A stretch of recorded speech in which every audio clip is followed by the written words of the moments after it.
Guernsey's Heather Watson scored her biggest win of the year today and is through to the second round of Wimbledon. The British number 2 beat American Katie McNally 7-6, 6-2. It was a tight battle in the first set. McNally had 2 set points, but Watson came out on top in the tiebreak, winning it 7-3. 2 early breaks of serve left her in control of the second set, eventually claiming the win on her 4th match point. It's Watson's 10th consecutive appearance at Wimbledon. She's previously advanced as far as the 3rd round. We've got so many good players at the moment, so many people in the draw, more than previous years, so it'd be great to get some more wins on the board. Guernsey retained the title in the Sark to Jersey rowing race at the weekend. More than 40 boats battled the 26-kilometre route, with teams from the Channel Islands, UK, France and the Netherlands competing. Putting endurance to the test. For many, the conditions would have appeared to be perfect, but for those putting in the hard yards, the fog, waves and high temperatures added to the challenge of racing from Sark to Jersey. Jersey's close finance rowing team crossed the line first in a time of 2 hours, 1 minute and 13 seconds. But they were magnanimous in defeat when Guernsey retained the Le Podvan trophy. But no, it's good, like I say, good to get over the line first. They were chasing us all the way, so they did really, really well. If it was another couple of kilometres, it might have been a different result. So hats off to the Guernsey guys, they did really well today. Although many were grateful that the 53rd edition of the race didn't have to be cancelled or postponed like it had in previous years, the conditions on the water left a lot to be desired. To be honest, we were hoping it would be a bit calmer than it was, and particularly the last leg after the Paternistas.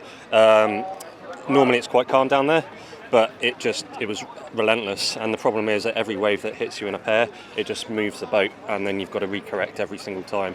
So yeah, it was about 10 or 15k of just relentless battling the conditions. The first women's pair to finish used their experience in racing in the event 4 times previously to help them towards Bonne Nuit Bay. Navigation is quite key in this race as well. Knowing the sea, knowing the currents is actually very important. So for me, being first navigational year, I found it quite tough, and following others was quite the key, really. Yeah. Success for everyone who completed the gruelling challenge, many looking to see who can bring back the inter-insular bragging rights in the 54th edition of the race next year. Elsewhere, the Ravenscroft Open match play golf came to a close in Guernsey on Friday evening as 2 professionals went head-to-head for the coveted title. Adam Chapman and Max Penny had come through a strong field and tricky conditions all week to reach the final, and it was Chapman who edged his rival to win 1 up at Le Grand Mare and to be crowned champion for the first time.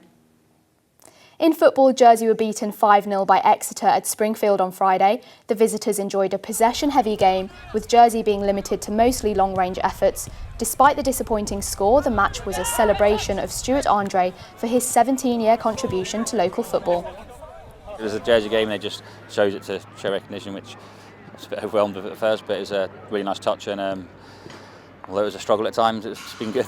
It was just trying to finish our campaign with a competitive fixture where we could pay a tribute to Stuart Andre and the great servant that he's been for us.